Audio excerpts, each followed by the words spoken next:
ఓం మహాగణాధిపతయే నమః. ఓం గురుభ్యో నమః. ఓం శ్రీమాత్రే నమః.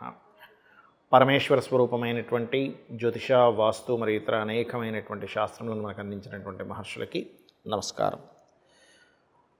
అరుణాం కరుణాతరంగితాక్షీం ధృతపాశాంకుశపుష్పబాణచాపాం అనిమాదిభిరావృతాం మయూకైః అహమిత్యేవ విభావయే భవానీం. శ్రీమాత్రే నమః. మనం ఈరోజు ప్రతి ఒక్కరికి కూడా వాళ్ళ లైఫ్లో నేను ఒక గొప్ప స్టేజ్కి వెళ్తానా లేదా, కొన్ని కోట్లు సంపాదిస్తానా లేదా, ఒక మంచి పేరు ప్రఖ్యాతులు తెచ్చుకుంటానా లేదా అనేటువంటి ఒక ఆశ ప్రతి ఒక్కరికి ఉంటుంది, ఉండాలి కూడా. అయితే అది ఏ గ్రహాల వల్ల ఏర్పడుతుంది?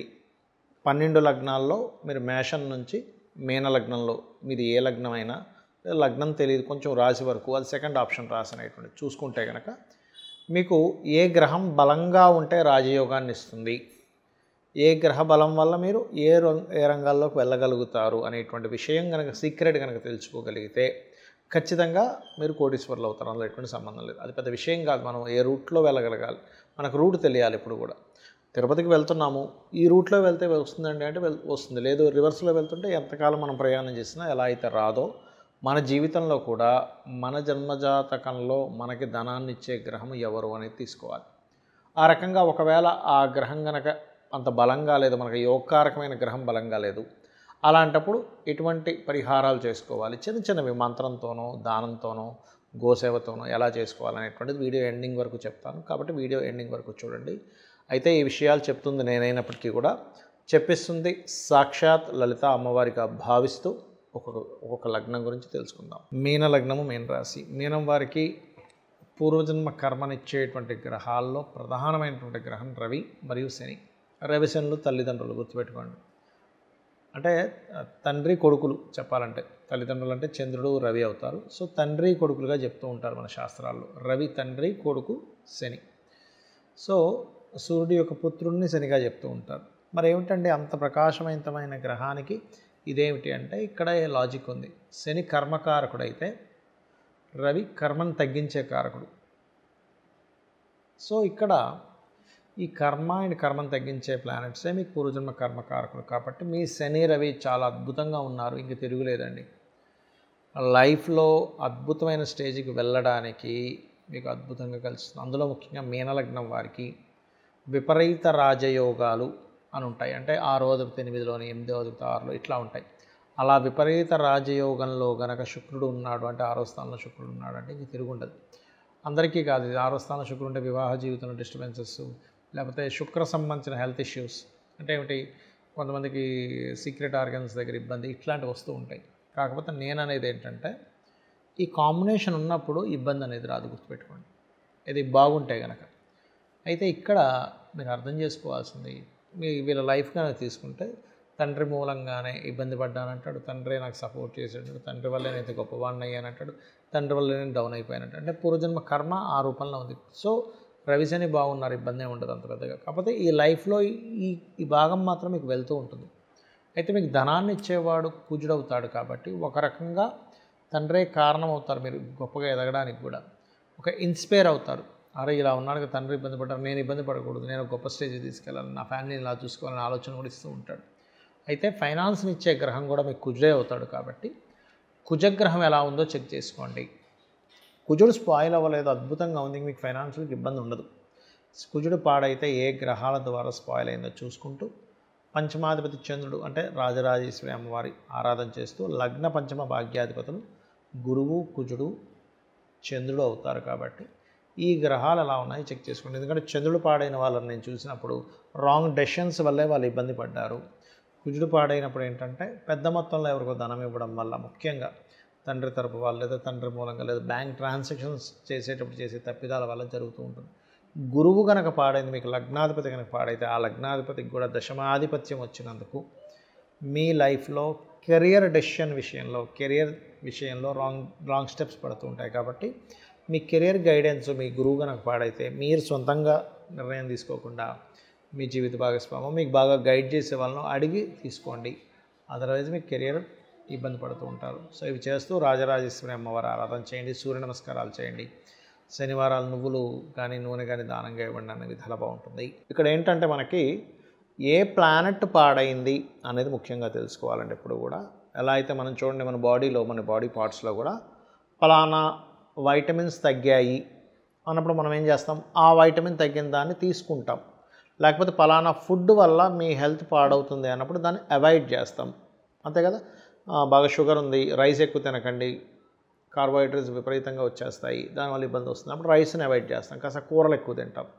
అలాగే మనకి కూడా జన్మజాతకంలో ఏ ప్లానెట్ మనకి యోగకారకమో ఆ ప్లానెట్ని ఇంకో ప్లానెట్ పాడు చేస్తున్నప్పుడు నవగ్రహాలకు కూడా ఆ శక్తి ఉంటుందండి.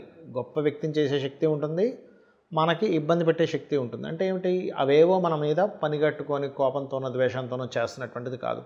మన పూర్వజన్మ కర్మే ఆ రూపంలో ఖచ్చితంగా వచ్చి మనల్ని ఆ రకంగా రూల్ చేస్తూ ఉంటుంది.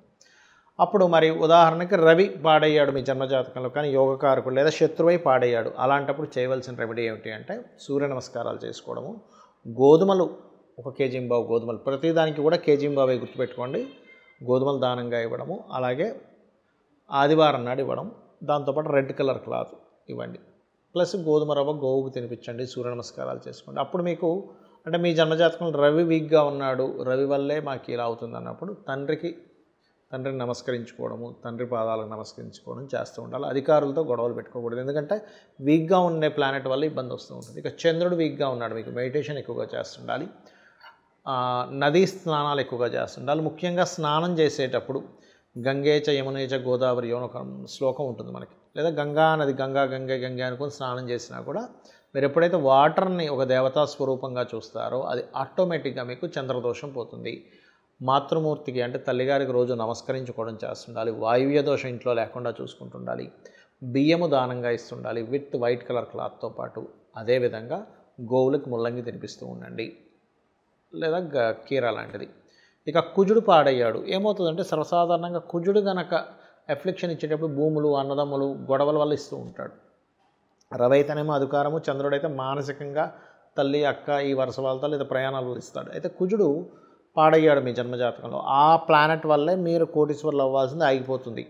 అప్పుడు చేయవలసింది ఏంటంటే కందులు దానంగా ఇవ్వడం, రెడ్ కలర్ క్లాత్, స్కందుడిని ఆరాధించడం, ఎక్కువగా సుబ్రహ్మణ్యేశ్వర స్వామిని ఆరాధించడము, గొడవల జోలికి వెళ్లకుండా ఉంటే చాలండి. ఎందుకంటే ఆ రూట్లోనే మీకు ఇబ్బంది ఇస్తుంది అన్నప్పుడు, చిన్న ఉదాహరణ, ఒక కర్వ్ ఉంది, స్పీడ్గా వెళ్తానే పడతాడు అన్నప్పుడు ఏం చేస్తాం, స్పీడ్గా వెళ్ళాం అక్కడ ఆ కర్వ్ దగ్గర. చిన్న లాజిక్, మరొక ఏం లేదు, స్లోగా వెళ్తే కర్వ్ తిరిగిపోతాం, యాక్సిడెంట్ అవ్వదు. అలాగే కుజగ్రహం పాడైనప్పుడు ల్యాండ్స్ కొనేటప్పుడు జాగ్రత్తగా ఉండాలి, ఎందుకంటే ల్యాండ్స్లో ఇరుక్కుపోతారు ఇక్కడ వీళ్ళు, కుజుడు బుధుడు ఎవరు పాడైనా కూడా. అలాగే అదేవిధంగా మీకు గొడవలు, ముఖ్యంగా డిపార్ట్మెంట్ వాళ్ళతో, పోలీసులతోని, యంగ్స్టర్స్తో అనవసరం గొడవలు పెట్టుకోకూడదు.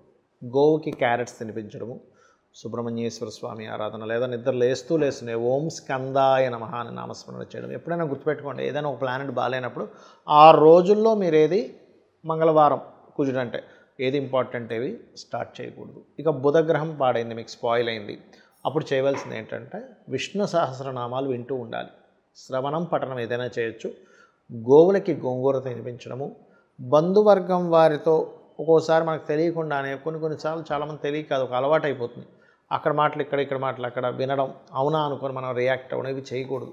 బికాజ్ ఆఫ్ కమ్యూనికేషన్స్ కారకుడు, ఆ కమ్యూనికేషన్స్ వల్లే ఇబ్బందులు వస్తాయి.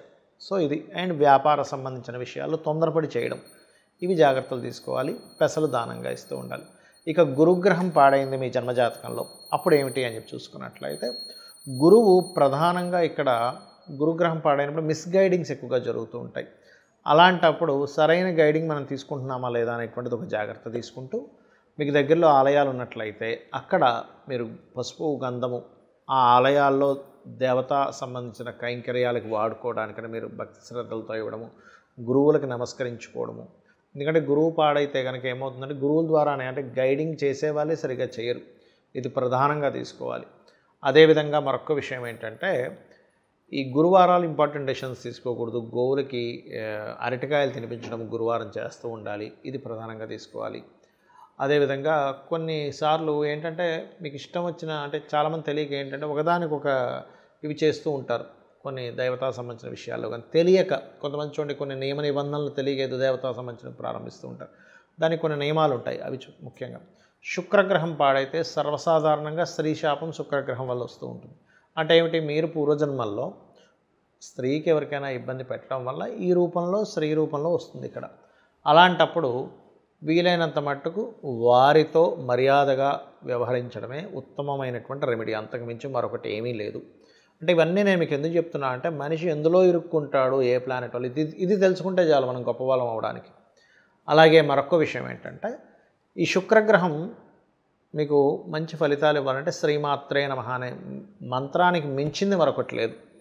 అలాగే శుక్రవారాలు, శుక్రుడు పాడయ్యాడు, షష్టాష్టకాల్లో ఉన్నాడు, లేకపోతే పాపగ్రహాలతో కలిసి ఉన్నాడు, ఎటువంటి ఇంపార్టెంట్ డెసిషన్స్ కానీ ఏవి కూడా శుక్రవారం తీసుకోకండి. శ్రీమాత్రే నమః మంత్రము, విష్ణు లలితా సహస్రనామాలు చదవడము, గోవులకి 3 చపాతీలు తేనె పూసిన నూనె వేయకుండా కాల్చిన చపాతీలు 3 చపాతీలు తినిపిస్తూ ఓం సంపత్కరీ సమారూఢ సింధుర వ్రజ సేవితాయ నమః చేస్తూ ఉండండి. ఇక శని అంటే సహజంగా రోగానికి కారకుడు, లేట్ అవ్వడము, అన్నీ కొంచెం అవమానాలు పడడం జరుగుతూ ఉంటాయి. బాగోపోతే బాగుంటే ఆయనే గొప్ప వరాన్ని ఇచ్చినట్టుగా అన్ని అద్భుతంగా కొన్ని తరాలు సరిపోయేంత దానాన్ని కూడా ఆయన ఇస్తాడు, ఆస్తుల్ని. కానీ నూనె దానంగా ఇవ్వండి. శని మీకు వీక్గా ఉన్నాడంటే నూనె దానంగా ఇవ్వడం, గోవులకు బెల్లం తినిపించడం, నువ్వులు దానంగా ఇవ్వడం, శుక్రుడికి అయితే బొబ్బర్లు దానంగా ఇవ్వడం, ఇవి చేయండి.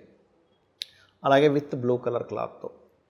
ఇక రాహుకేతువులు కనుక అయ్యారంటే రాహువు ముఖ్యంగా ఏంటంటే ఇల్యూజన్, అంటే ఏదో జరిగిపోతుందని ఒక భయాన్ని క్రియేట్ చేస్తాడు. కేతు ఏంటంటే నాకేం అవసరం లేదనేటువంటి ఒక రకమైన స్థితికి తీసుకెళ్ళిపోతాడు. అంటే నాకేమీ అక్కర్లేదు, నాకేం పట్టట్లేదు అనేటట్టుగా. అంటే ఇది వైరాగ్యము అండ్ మోసపోవడానికి రాహు కూడా కారకుడవుతాడు. కాబట్టి మీరు రాహుగ్రహం బాగా వీక్గా ఉంది, ఇబ్బంది పడుతున్నాము అన్నప్పుడు మీరు చేయవలసింది ఏంటంటే దుర్గా ఆరాధన, మినుములు దానంగా ఇవ్వడం. కేతు వీక్గా ఉన్నాడు అన్నప్పుడు గణపతి ఆరాధన, ఉలవలు దానంగా ఇవ్వడం చేయండి. ఉలవలతో మల్టీ కలర్ క్లాత్, మినుములతో సిమెంట్ కలర్ క్లాత్ దానంగా ఇవ్వండి. ఖచ్చితంగా ఇది చేయడం వల్ల రాహు తాతగారిని ఎక్కువగా నమస్కరించుకుంటూ ఉండాలి. కేతు అయితే అమ్మమ్మని నానమ్మని ఎక్కువ నమస్కరించుకుంటూ ఉంటే వాళ్ళ బ్లెస్సింగ్స్తో మీకు ఉండేటువంటి దోషాలు పోతాయి. అమ్మవారి అనుగ్రహం కూడా మీకు కలుగుతుంది. శ్రీమాత్రే నమః.